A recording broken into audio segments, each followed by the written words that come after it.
Mr. Speaker, later today, I will table the bill entitled the Development and Planning Amendment Act 2021.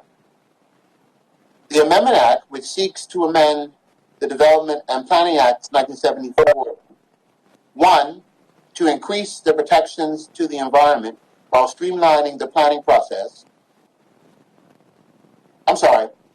Let me repeat that sentence. 1, to increase the protections to the environment while 2, streaming the planning process. Mr. Speaker, I must reiterate the government's commitment to introduce sustainable planning legislation which will protect our delicate environment while streamlining the measures to stimulate our economy, particularly our construction industry.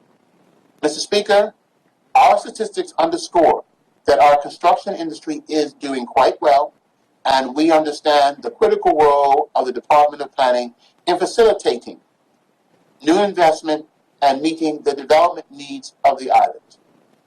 As a result, we are committed to improving the efficiency of all the department's procedures. Mr. Speaker, the figures of the last 6 months of this year show that the number of permits have increased by 7% versus 2019 and by 44% versus 2020. A similar increase in inspections completed, 47% versus 2020, is also apparent. However, the most exciting news is that commencement inspections, which give an indication of new projects starting, and therefore the prospect of increased and sustained work for the construction industry, have increased by 72%, well in excess of the increase in permits. This shows that projects which may have previously been on hold are now acted upon. Mr. Speaker, there are a number of initial steps that have already been implemented in order to achieve the improvements, such as engaging with key stakeholders from the construction industry to understand firsthand their range of concerns. Through this dialogue, the Department of Planning has been able to discuss proposed changes and obtain valuable feedback. Scheduling of quarterly planning clinics that allows the public to interact directly with the Department of Planning officers. Introducing delegated powers that provides the director to approve applications administratively. Sending alerts to anyone who registers on the planning website when new applications are gazetted. And implementing the EnerGov system that provides for electronic submissions, reviewing of applications and submissions of objections, thus eliminating the need for paper submissions.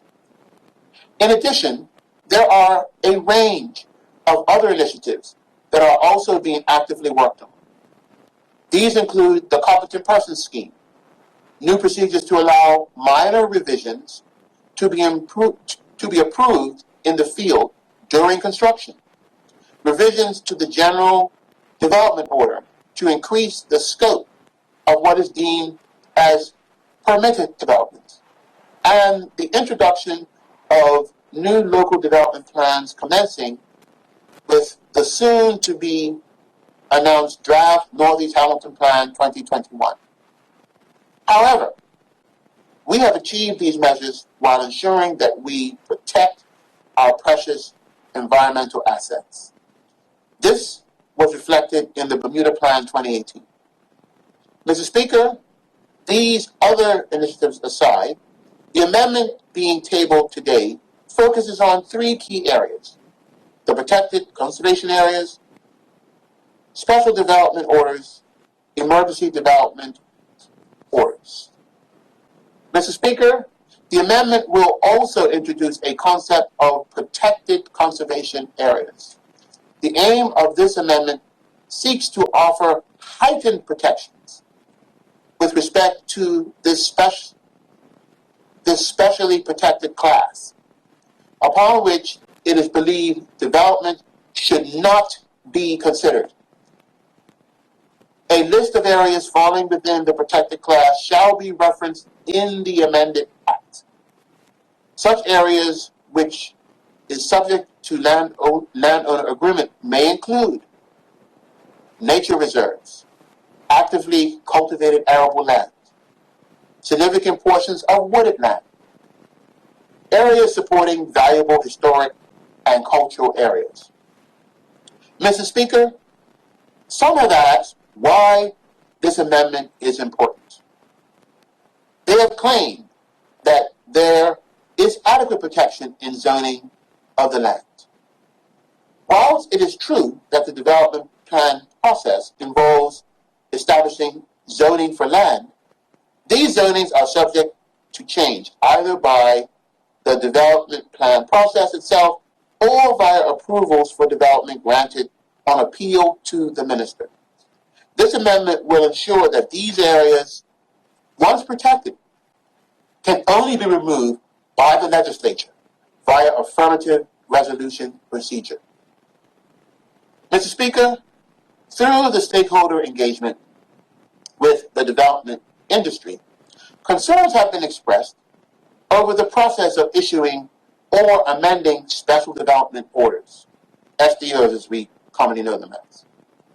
Therefore, this amendment seeks to revise the current process to support greater efficiency while maintaining rigorous standards. Mr. Speaker, currently when SDOs are introduced or amended, the minister must wait until the House sits to table an SDO.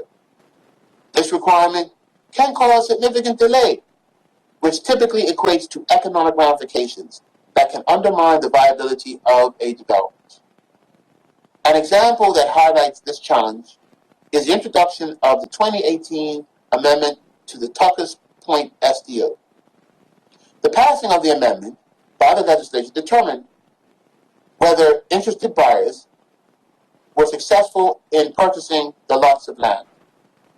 Given the scheduling of the House at the time, the tabling of the amendments were delayed by 3 months, thereby resulting in significant risk of losing potential buyers. Mr. Speaker, we have not sacrificed the due diligence process to ensure that development proposals are appropriately assessed in terms of social, environmental, and economic impact. In fact, Mr. Speaker, for the avoidance of any doubt, we have now legislated it. In keeping with the UK Convention on the Environment, adequate assessment and scrutiny must be performed before the SDO can be deemed acceptable and gazetted. Therefore, the various checks and balances are incorporated into the Act before the SDO is approved and gazetted. These checks and balances will include the requirement for development proposals to be accompanied by an Environmental Impact Statement, EIS, which must be published for public review and comment.